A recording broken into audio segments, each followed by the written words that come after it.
curious people. My name is Kathy Marr. I'm the director of the Barnum Museum. If you've been with us before, welcome back. If this is your first time here, please click the subscribe button and join us again. Don't forget to hit the bell and you will be notified of new programs. But today, we are bringing you a brand new program, Curious People Wanted. What this program is going to do is invite you on a journey to the behind the scenes of the Barnum Museums. Museums all over the world have incredible collections that are hidden from the public, and only on rare occasions you have a chance to see some of these things. Well, now in our COVID world, we figured we could bring a lot of these wonderful little treasures to you virtually on this channel and in this particular program. So who I'm introducing you to is Adrienne St. Pierre, who's the Barnum Museum's curator. Adrienne has actually been with the museum for 10 years now. She joined us right after the EF1 tornado hit the Barnum Museum historic building in 2010.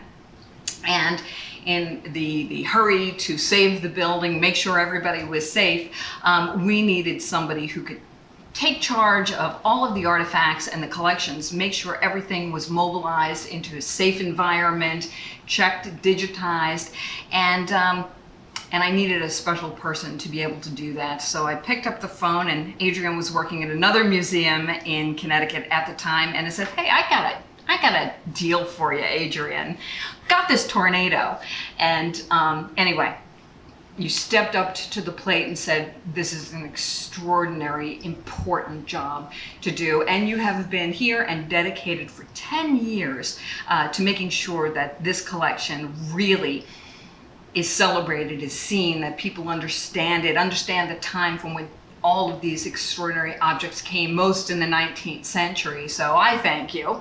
But what we thought we'd do with Curious People Wanted is select one item, you know, now and again, that people really don't see and you don't know the backstory. There's so much to one single artifact that's never put in label copy. And this is an opportunity to actually see it and talk about it and discuss it and maybe write your comments because we'd love to hear what you think about these things. So with that, I'm gonna give you a little background. It was 20 years ago. I was at that time the Barnum Museum's curator. And a couple from Greenwich called the museum and said, we have an interesting piece we found in a trunk in our attic, and it's old, it's, you know, from our great aunts. And as they were pulling things out of the trunk, they found a little tiny box that said simply Tom Thumb on top of it, and they thought it was important. And they drove up to Bridgeport, where the Barnum Museum is, and sure enough, this little tiny box contained what looks today like we would think of a little brownie, nothing unusual that you would see around, you know, the house. And I'm like, did a little investigation. Somebody told me there was something similar in the collections, a manuscript collection at the Smithsonian. So that's a big institution to get to, but we picked up the phone and I had curators and conservators coming from all over the place at the Smithsonian with information about what this actually might be. So sure enough, somebody found in a theatrical manuscripts collection at the Smithsonian an identical little box with a little tiny piece of what looks like a brownie in it, and they had the provenance and the history. And it turns out to be a small souvenir piece of the wedding cake of Tom Thumb and Lavinia Warren from February 1863, which alone is an extraordinary story. So we have saved and preserved this little cake. It is also digitized, and we're gonna make sure you have the link to the Barnum Museum's digital collection so you can see this close up. But you have the chance to hear a little bit more about this story from the Barnum Museum's own Adrienne St. Pierre, curator of the Barnum Museum. So Adrienne, normally we work much closer together, but whenever you are watching that, right now we are in the thick of COVID-19 and we are maintaining our social distancing. And I'm over here if you have anything to say to me, but on with the show. Thank you, Kathy. It's been a great adventure for me to be here at the Barnum Museum and kind of turning those lemons of dealing with the collection after the tornado into a great deal of lemonade, I must say. It's been drinking gallons of it here going through the collection. So oftentimes people will ask me, what's the most unusual thing that you have in the collection?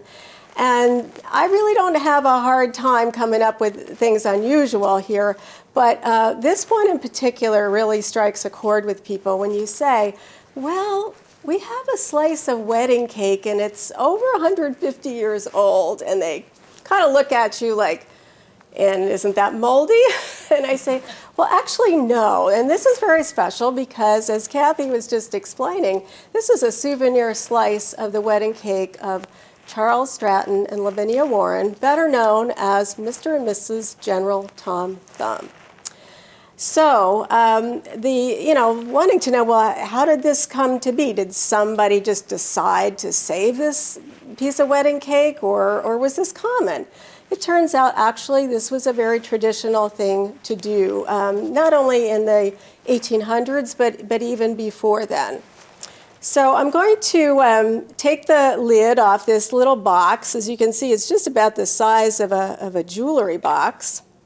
We have a piece of acid-free tissue on top, and you notice I'm wearing these gloves to make sure that I'm not, getting finger grease on this.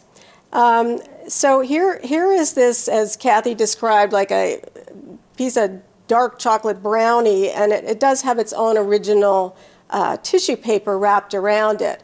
It's so fragile, though. We really can't peel it back for you to see inside. So you will go on to our digital collection and take a look there. Then you'll be able to see that it sparkles. So what is this? It's obviously not, the wedding cake we know today. That's usually a type of white cake. This was more like a fruit cake. And it would have been prepared and soaked in brandy. And of course, that would preserve it. So this is why it didn't, crumble and go moldy. And it's also why we get this sparkling of the sugar. Now, I mentioned that it was a tradition to have these slices of cake for the guests. And that's, in fact, what this is. When Charles and Lavinia got married in New York, and of course this was Barnum who was mounting this grand event, the likes of which no one had seen, and everybody wanted to at least hear about, because we were in the midst of the Civil War when all the other news was terrible. So they had their wedding in Grace Episcopal Church in New York, and that was followed by a reception at the Metropolitan Hotel. People paid $75, I believe, to get a ticket to go and meet the couple. They'd go through the reception line, and then they would be ushered into rooms where there were displays of all the gifts that were given to the couple. And you can only imagine how lavish these were. Tiffany's gave them a gift. All the finest. Todd Lincoln. Yeah, the famous people, the finest shops were giving Charles and Lavinia these beautiful gifts. So people got to see that, and then as they headed out, each lady was handed the little box with a slice of wedding cake in it. Now, there were about 2,000 people going through the reception, so roughly, say 1,000 of these were boxed up to give away. And out of that 1,000, maybe 2 or 3, I suspect there's more than just ours and the Smithsonian's somewhere.